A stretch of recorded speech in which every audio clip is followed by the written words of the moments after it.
Olá, queridos alunos. Estamos com muita saudade de vocês, né? Estamos vivendo uma situação extremamente atípica, né? Mas vamos prosseguir, continuar as nossas vidas do jeito que podemos, e que possamos colocar nesse momento, antes de iniciarmos nossa aula, nós nos colocarmos em oração para que, como eu coloquei nesse comentário aqui, né? Deus é o autor de toda a ciência e tudo que acontece possui a sua permissão. Então, muitas vezes, talvez diante da situação, não perguntar para Deus o porquê da situação, né? Mas perguntar o para quê dessa situação. Por que Deus permitiu isso? Mas vamos iniciar orando. Em nome do Pai, do Filho, do Espírito Santo. Amém. Queremos te pedir, Senhor, que o Senhor, durante esse momento de aula, nos envie o teu Espírito Santo. Nos dê, Senhor, o pleno entendimento de todos esses fatos históricos que serão narrados aqui, para que, de alguma forma, Senhor, isso possa para colaborar para o bem do próximo e também para o meu bem, Senhor, para que possamos progredir em conhecimento e que esse conhecimento seja para o bem das outras pessoas. Maria Imaculada, rogai por nós. Muito bem, gente. Então, a Mesopotâmia, ela se localizava na antiguidade, onde hoje se localiza o atual Iraque. Então, na sua maioria. Claro que na antiguidade não havia assim uma questão de delimitação de fronteiras.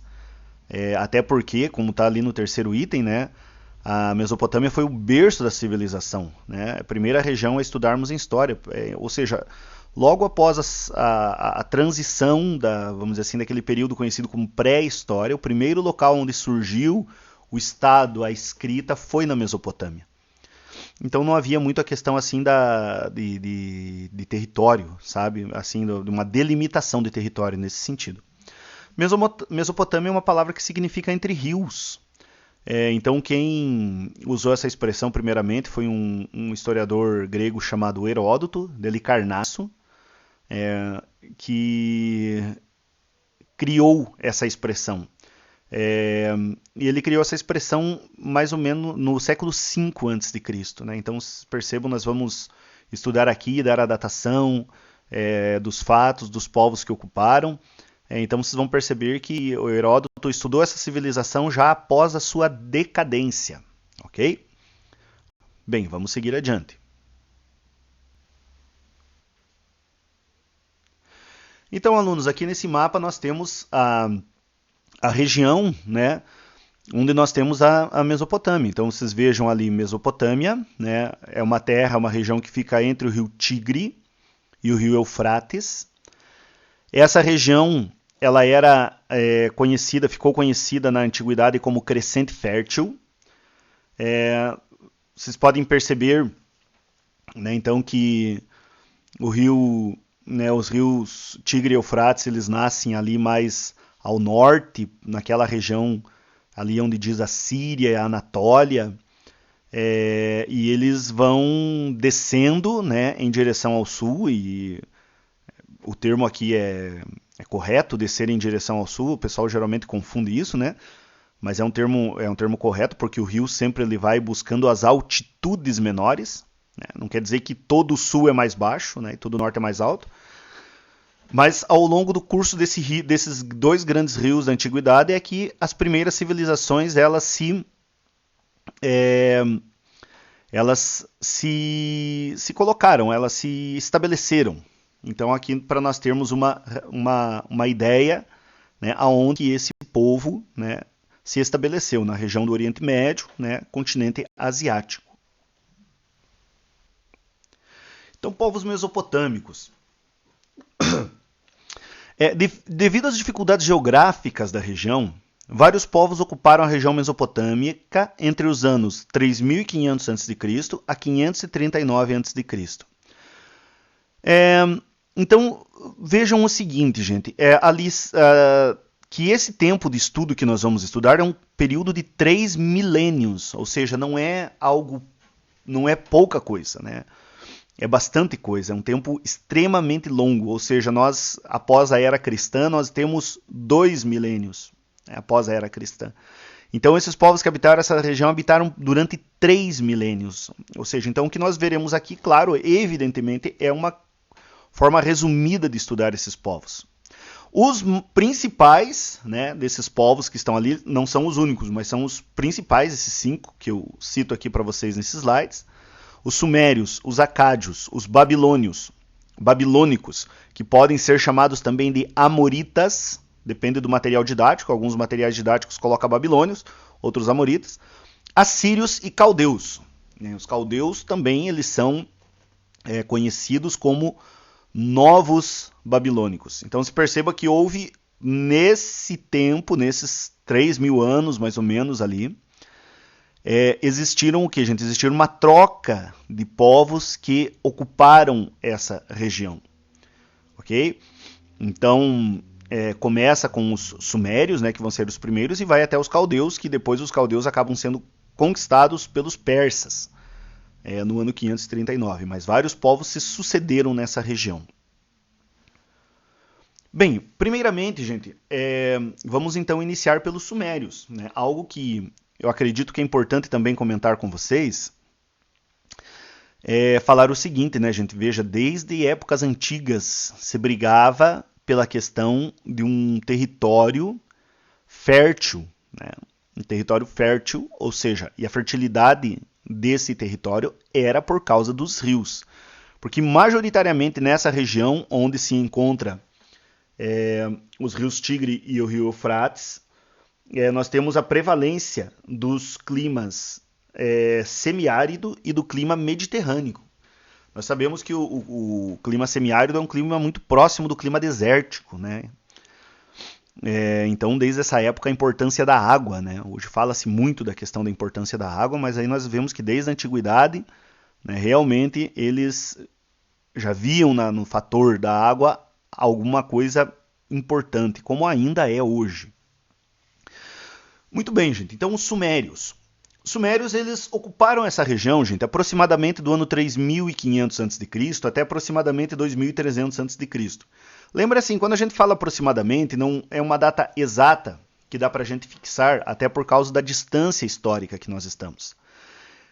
Quando fala de ocupar a região de 3.500 a.C., também é um fato assim que é difícil a gente mensurar, no seguinte sentido, que é uma data aproximada, mas é uma data, vamos dizer assim, que você não tem uma precisão em afirmar essa data, ok? Não tem uma precisão porque você sabe que em 3.200 a.C. os sumérios estavam lá, já tinham desenvolvido escrita, mas você não sabe quando eles chegaram, ok? Bem, os sumérios é um povo de extrema importância, gente, para a história, por quê? Porque as duas primeiras formas de escrita que foram desenvolvidas na história foram desenvolvidas por eles, né? Uma delas é a escrita pictográfica, que nós temos aqui nesse slide um exemplo da escrita pictográfica.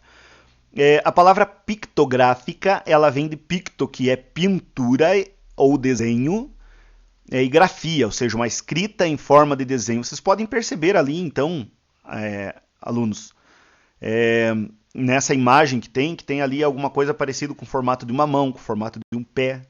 Ou seja, você consegue identificar, tem até um formato de um rosto, né, na primeira imagem. O lado superior direito. Então você percebe que era uma escrita assim que ela, vamos dizer assim, ele era um passo a mais do que a arte rupestre, né, que teve durante a pré-história. Mas já é extremamente importante essa questão da escrita. Bem, vamos seguir adiante. E a outra escrita que eles inventaram, que eles criaram, gente, foi a escrita cuneiforme, que nós temos aí nessa imagem, essa imagem superior desse slide. A escrita cuneiforme, gente, então era uma escrita extremamente complexa. Por que isso, gente? Porque dependendo das fontes que vocês forem pesquisar, então, por exemplo, a nossa apostila ela traz ali que tinha 1.500 símbolos. Existem materiais didáticos que dizem que foi muito mais do que isso, né? Chegando até a dar um número dobrado disso, ou seja, até 3.000 símbolos. Então aí é de 1.500 para cima, provavelmente. Por que ela recebe esse nome, cuneiforme? Porque ela era escrita em forma de cunha. A forma de cunha era um pedaço de madeira, alguma coisa parecida com um estilete, em que eles faziam o desenho e que fica essa forma de cunha que vocês percebem no desenho, ok? Que vocês percebem no desenho, esse formato que tá na imagem, que é um formato, vamos dizer assim, predominante na imagem, né? Tipo esse triângulozinho, vamos dizer assim, esse triângulo que tem ali. Bem, os sumérios também, gente, antes de prosseguir ali para cidades-estado, desculpe, os sumérios também eles desenvolveram, gente, algo muito interessante referente à questão da escrita. O que é, gente? É a questão que nunca teve na pré-história, que foi o acúmulo de conhecimento. Então a escrita ela favoreceu o acúmulo de conhecimento. Embora os sumérios eles fizessem as escritas deles em pedaços de argila, né? Eles pegavam um grande tablete de argila, né? Uma grande parte de argila, e faziam aquilo enquanto a argila estava molhada, tanto a pictográfica, que foi mostrada no slide anterior, quanto a cuneiforme, que está sendo mostrada aqui, mas permitia uma acumulação de conhecimento. E ela servia mais para os afazeres de Estado. Eles desenvolveram, dentro da questão política, eles desenvolveram as cidades-estado. Né? Cidades-estado, o que é? São cidades independentes, gente, ou seja, cada cidade ela é independente, como se cada cidade fosse um país. O que unia a nação, vamos dizer assim, suméria, se é que naquela época não havia essa expressão também, era a questão da língua, da religião e da cultura em geral, que unia propriamente o conceito de nação. Mas cada cidade era independente, criava suas leis, tinha sua divindade protetora que protegia a cidade. Ou seja, como se cada cidade fosse um país. Por isso essa denominação. É diferente do que nós temos hoje no Brasil. Né? No Brasil nós somos comandados, né? Nós temos um controle municipal, né? Sobre a região de colônia que nós temos nos interiores. Existe um controle estadual sobre todas as cidades e existe um controle federal sobre todos os estados e municípios. Né? Não, na Mesopotâmia não era assim, cada cidade independente. E dentro do campo da arquitetura também algo que os sumérios desenvolveram foram os zigurates, né, que a definição de zigurate é prédio alto. Okay? Como nós temos na imagem ali abaixo. Né? Então era como se fosse, vamos dizer assim, uma pirâmide cortada, vamos dizer, usar essa expressão. Havia uma grande escada de acesso, né, que dava aos zigurates. E o zigurate ele servia para muitas coisas. Servia para templo religioso, ele servia para um prédio de administração política. Então, geralmente, o centro político e religioso, propriamente, ele ficava propriamente nessa parte do zigurate. Ok, gente? Às vezes, na parte inferior era utilizado muitas vezes para guardar grãos, né? Era tipo um grande armazém que se fazia também nos zigurates. Então eles usavam essas construções aí, que são grandes construções, né? Eles usavam para... tinha sua finalidade. Vamos seguir adiante. Acádios e babilônicos. Bem, então, gente, os acádios, eles habitaram essa região mais ou menos do ano 2300 ao ano 1900 a.C. O que eles desenvolveram, gente? Eles desenvolveram um conceito de império controlado por uma capital, que essa cidade que controlava ali, no caso, na Mesopotâmia, era a cidade de Acade. E o rei, que foi esse grande centralizador, né, foi o rei Sargão I. Então aqui veja, enquanto os sumérios tinham as cidades-estado, os acádios havia uma cidade capital, que significa cabeça, que essa cabeça controlava as outras, né? Ou seja, controlava as outras cidades. Os babilônios,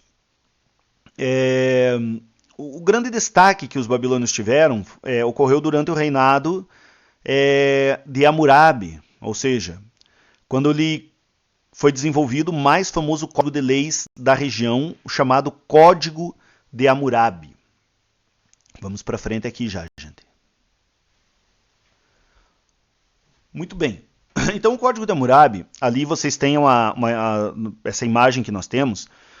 Nós temos, então, o Código de Hammurabi ali à direita. Vocês percebem, ele é um grande monolito de pedra. Né? Até tem uma mulher que está vendo alguma outra coisa mais ao fundo.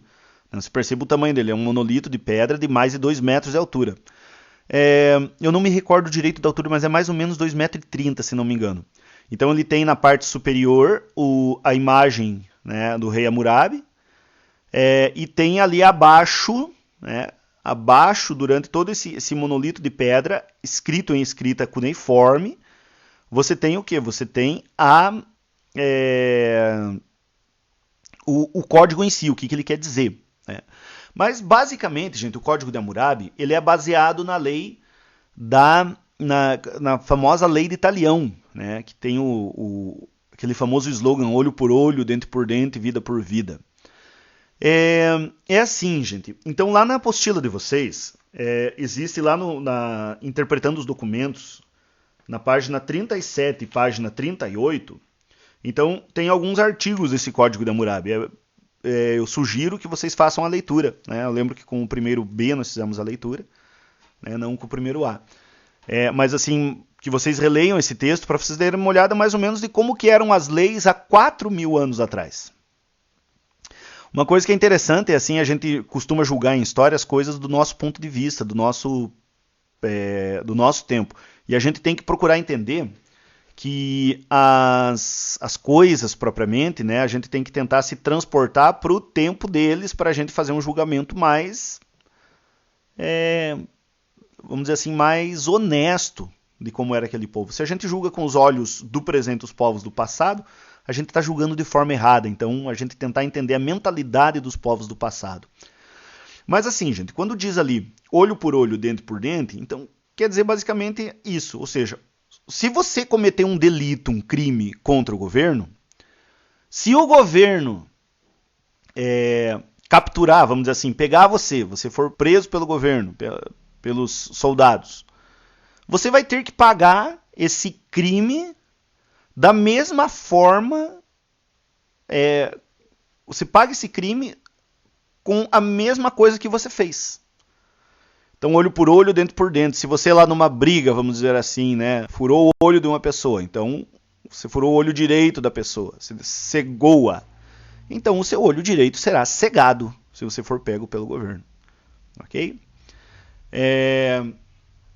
Só que as pessoas acham, mas eu já ouvi várias vezes alunos, assim, em sala de aula, os alunos comentarem, não, mas é justo isso.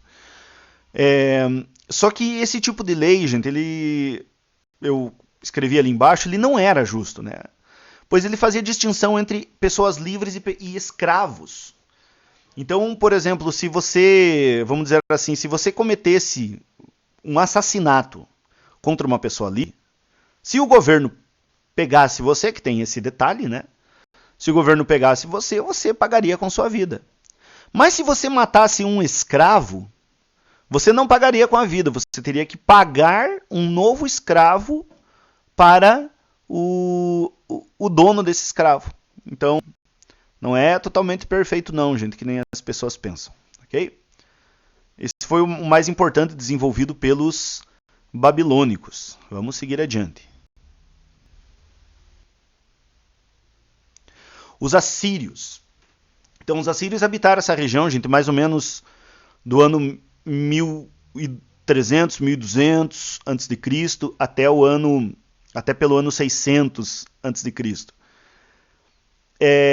Os assírios, eles eram, gente, faziam parte de uma sociedade, eles eram extremamente militarizados. Então, a grande força dos assírios, sem dúvida nenhuma, era a questão da guerra, né, a arte da guerra. E eles ficaram muito conhecidos, né, na antiguidade por causa da violência que eles faziam aos povos conquistados. Os outros povos da antiguidade, quando conquistavam uma região, gente, as pessoas, por exemplo, se eles conquistavam uma cidade a mais que era conquistada, essa cidade ela passava a pagar imposto para os novos conquistadores. Okay? Muitas vezes os assírios eles não faziam isso. Por quê? Porque eles, muitas vezes eles usavam de uma extrema violência aos povos conquistados, matando muita gente e assim torturando, né? Como diz na apostila de vocês lá, furavam os olhos, cortavam as orelhas, cortavam a língua, ou seja, eram umas torturas bem bárbaras que esse povo fazia com os povos conquistados. E aí, durante o reinado de Assurbanipal, né, o que vai ocorrer? Vai ocorrer que Assurbanipal vai construir a biblioteca de Nínive. Então, que serviu para várias referências de estudo até nos nossos dias. Vamos adiante. E os caldeus, gente, que ocuparam essa região, foram os últimos a ocupar a região e ocuparam por um prazo de tempo mais curto. Os caldeus, eles então, quem ficou muito conhecido durante o reinado dos caldeus foi o rei Nabucodonosor, que eu não citei o nome dele aqui, mas o rei Nabucodonosor, inclusive, ele é citado na Bíblia, no livro do profeta Daniel, né, se alguém tiver uma olhadinha lá. Né, então, justamente essa parte do profeta Daniel é que fala desse episódio que está sendo citado aqui no segundo item do cativeiro da Babilônia. Então, nós temos lá várias coisas falando sobre o rei Nabucodonosor. Durante esse período também, na Babilônia, o rei Nabucodonosor, ele foi assim, durante esse tempo, houve a construção dos jardins suspensos da Babilônia e a construção também da Torre de Babel. Os jardins suspensos da Babilônia, eles são tidos como uma das grandes maravilhas do mundo antigo, gente. Por causa da questão da beleza que ele era. Provavelmente era meio numa forma de zigurate, né? E foi plantado, né? feito aquele grande jardim com várias espécies de árvore sob cada um dos andares, né, desse edifício. Conta a história, né, que o rei Nabucodonosor ele tinha várias esposas, assim como era comum na antiguidade, mas a esposa que ele mais gostava, né, ela vivia assim bastante triste, e ele teria mandado trazer assim árvores e flores da região de onde ela morava, e fez com que esse jardim fosse feito com a flora, né, do local de onde veio essa esposa do rei Nabucodonosor. A Torre de Babel, gente, que se fala aqui, que Nabucodonosor construiu, não confundam com a mesma Torre de Babel que fala na Bíblia. Por quê, gente? Porque, só para vocês terem uma ideia, assim, a Torre de Babel que fala na Bíblia, lá no livro do Gênesis, no começo, ela está referente ela foi escrita há mais ou menos 1.200 anos antes de Cristo. Então, aqui nós estamos falando de um povo que viveu no ano 600 antes de Cristo. Então, evidente que não por essa questão de datação, não é a mesma torre, né? Daquela história bíblica que fala que os seres humanos estavam construindo uma grande torre para chegar ao céu e Deus os dispersou colocando no meio deles línguas diversas, né? Então não se trata dessa mesma torre. É outra torre que teve, né, alta, grande, mas não aquela mesma citada na Bíblia. E esses povos eles foram conquistados, né, pelos persas, que foram um grande povo imperialista, né, no ano 529 a.C., okay? Então dando fim, assim, a essa sucessão de povos que habitava a Mesopotâmia. Para complementar, gente, então alguma coisinha que não foi falado, sobre a questão da religião mesopotâmica, como que ela era? Politeísta. O que é politeísmo? Politeísmo é uma religião que acredita em vários deuses, ok? Uma religião politeísta, acredita em vários deuses. E, curioso, eles não acreditavam na vida após a morte. Então a vida para eles era uma vida apenas aqui, morreu, acabou, né? Ok? Mas aí eles não seriam ateus? Não, porque eles acreditavam nos deuses, né? Mas não acreditavam numa vida após a morte. Sociedade, como que se organizava a sociedade mesopotâmica? Então, tem uma pirâmide social aqui, gente, que vocês estão dando uma olhadinha. Então tinha o rei no topo, aí militares e sacerdotes, aí comerciantes. Eu quero me ater aqui um pouquinho. Gente, então, claro, quem estava no topo da pirâmide era o rei. Logo abaixo do rei, quem eram as pessoas que estavam no topo da pirâmide? Aquelas pessoas que trabalhavam para o rei.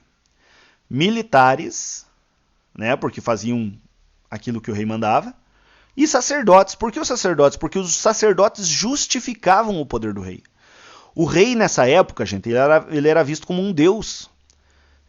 Então, esses governos da Mesopotâmia, eles eram governos teocráticos. Né? Teocráticos quer dizer, né, que eles estão ligados, né, o poder político e o poder religioso, eles caminham juntos. Então, essas pessoas que trabalhavam para os reis, que eram os militares e os sacerdotes, eles estavam mais no topo, né, porque eles ajudavam o rei a permanecer no poder. Aí, dentro dos comerciantes, aqui seria interessante fazer uma subdivisão que nós não temos aí nessa pirâmide social mostrada. Por que não, gente? Porque haviam os ricos comerciantes, os grandes comerciantes e os pequenos comerciantes. Então, os grandes comerciantes eles estavam mais na parte do topo da pirâmide e os pequenos comerciantes mais na parte de baixo. E aí nós temos os grupos mais abaixo, que são artesãos, camponeses e escravos. Pessoal, quando se fala aqui de artesãos, eu sempre gosto de comentar nas aulas o seguinte: artesãos, gente, não se retrata propriamente a questão do artesanato como nós conhecemos nos dias de hoje, ok? O artesanato aqui, duas atividades aqui eram essenciais no artesanato, que era a questão do feitio das roupas e do feitio dos calçados.